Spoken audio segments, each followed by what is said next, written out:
Butuh begituan seperti butuh makanan pokok 3 kali sehari.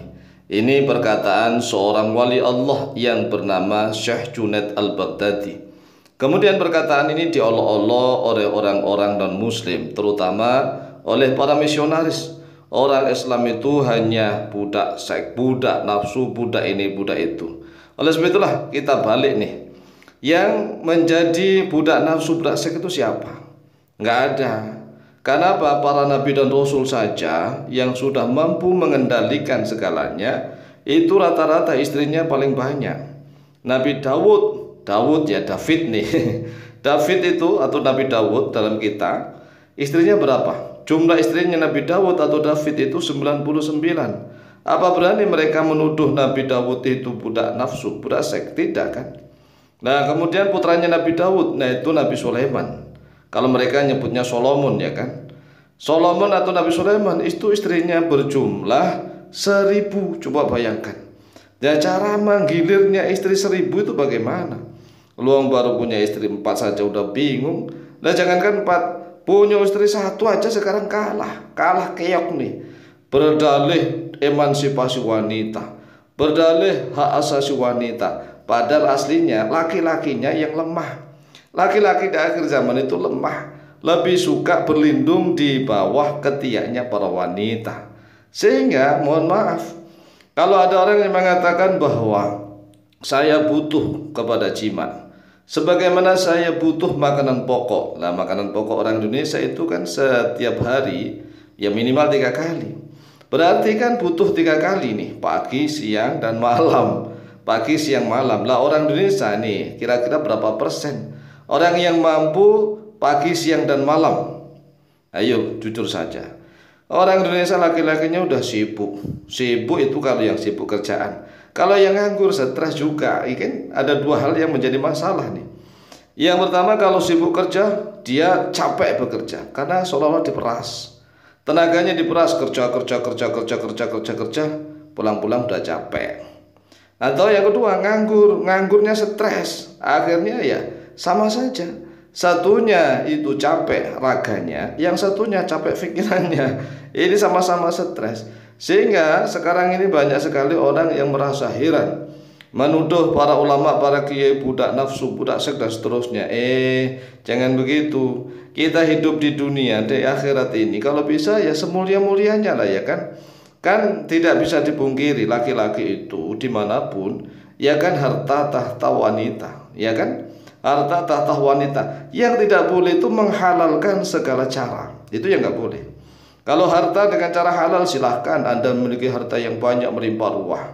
Tahta silahkan dengan cara yang adil, jujur, bijaksana, silahkan.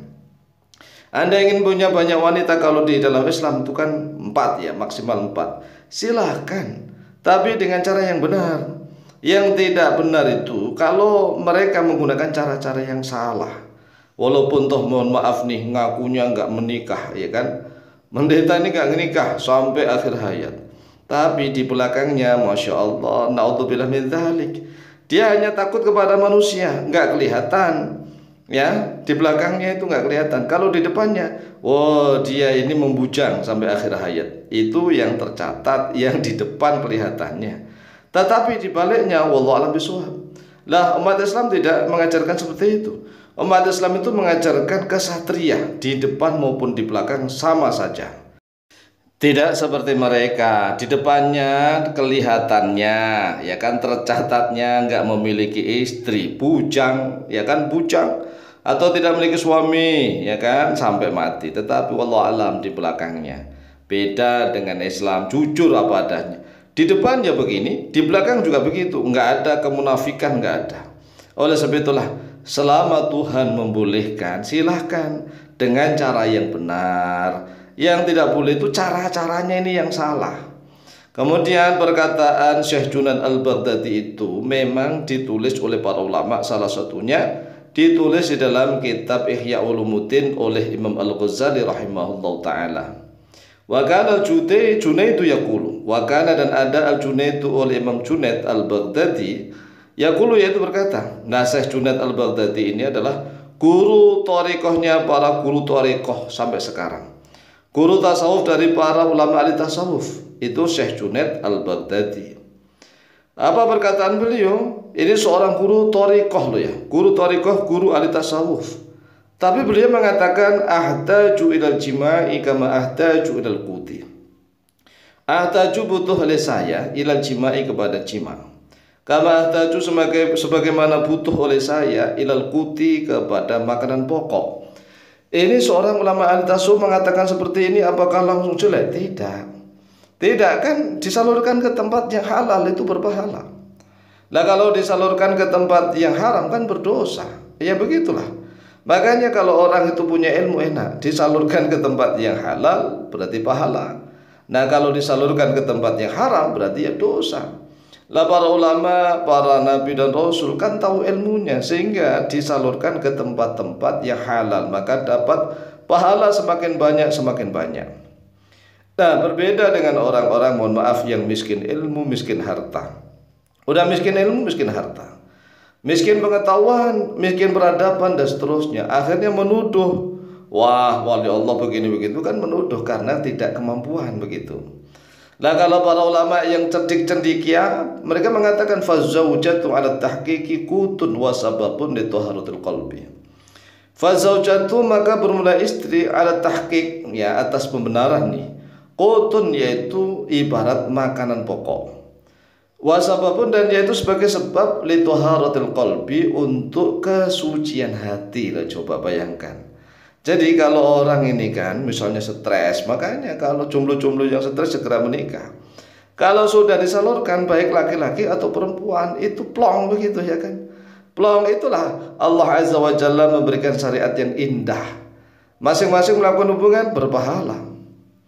Walidzalika amara Rasulullah sallallahu alaihi wasallam, dan untuk itulah amara telah perintah Rasulullah oleh Rasulullah sallallahu alaihi wasallam kulaman, pada setiap orang, waqa'a yang terjatuh, ya waqa'a nadruhu oleh pandangannya alam ru'atin, atas seorang wanita, fataqat lalu terbayang-bayang nih nafsuhu, oleh dirinya, oleh nafsunya, kepingin, ya ta'ik, kepingin nih, kepingin.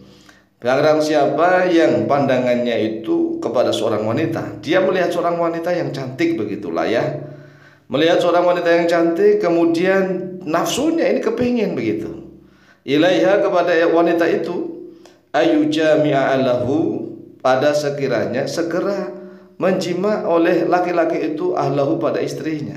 Nah masalahnya bagaimana kalau seorang itu nggak punya istri? Nah kalau nggak punya istri ini kan ya menjadi PR.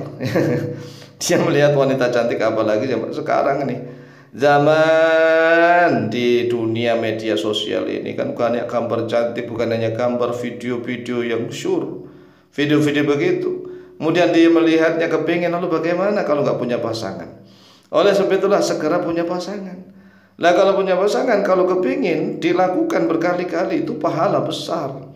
Pahala besar, bisa meredam nafsu dan seterusnya. Oleh sebab itulah jangan heran kalau ada seorang wali Allah yang mengatakan, aku butuh begituan, ya butuh jima, sebagaimana aku butuh kepada makanan pokok. Lah makanan pokok di Indonesia biasanya dimakan sebanyak 3 kali dalam sehari semalam, yaitu pagi, siang, dan malam. Nah hadis yang terakhir ini diriwayatkan oleh Imam Ahmad bin Hanbal dari Abi Kabsyah Al-Anmari radhiyallahu an. Demikianlah jawaban kami, lebih kurangnya mohon maaf. Wallahu ta'ala a'lamu bishawab.